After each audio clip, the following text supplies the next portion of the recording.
150 అధ్యాయాల్లో కలిగినటువంటి సుదీర్ఘమైన కీర్తనల్లో ఎక్కువగా దేవుని ఎలాగో స్తుతించాలి, దేవుని ఎలాగో ఆరాధించాలి, దేవుని ఎలాగో మహిమపరచాలి, దేవుని ఎలాగో కొనియాడాలి, దేవుణ్ణి దగ్గరికి ఎలాగో రావాలి, ఎలాగొస్తే దేవుడు మనల్ని ఆరాధన అంగీకరిస్తాడో, ఆయన ఎలాగో గణపరచాలో మన కొరకు అక్కడ రాయబడి ఉన్నాయి.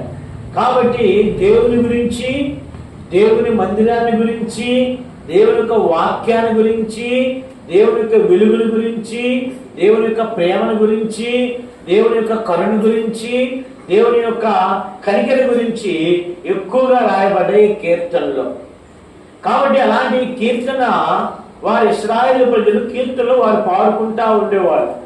ఇప్పుడు ఆ పాటలో ఉన్నటువంటి కీర్తన గ్రంథంగా చేయబడింది కనుక ఈ గ్రంథంలో ఉన్నటువంటి కీర్తన ద్వారా దేవుడు మనతో మాట్లాడి కొన్నిసార్లు కష్టాలు గుండా, ఇబ్బందులు గుండా, ఇరుకులు గుండా మనం వెళుతున్నప్పుడు ఆ యొక్క గ్రంథం ద్వారా, కీర్తన అధ్యాయం ద్వారా మనం ఎంతో ఏం చేయబడతామండి, ఆదరించబడతాము, బలపరచబడతాము, మనము ప్రోత్సహించబడతాము. ఇక్కడ ఈ గ్రంథకర్త 135వ అధ్యాయంలో మనం చూస్తే, అధ్యాయంలో మన 3వ వచనం నుంచి 6వ వచనం వరకు మనం చదివాం. ఈ 3వ వచనంలో ఇక్కడ గ్రంథకర్త ఏమంటా అంటున్నాడంటే, చదవండి సార్, మార్గా చదవండి సార్. 135 3వ వచనం.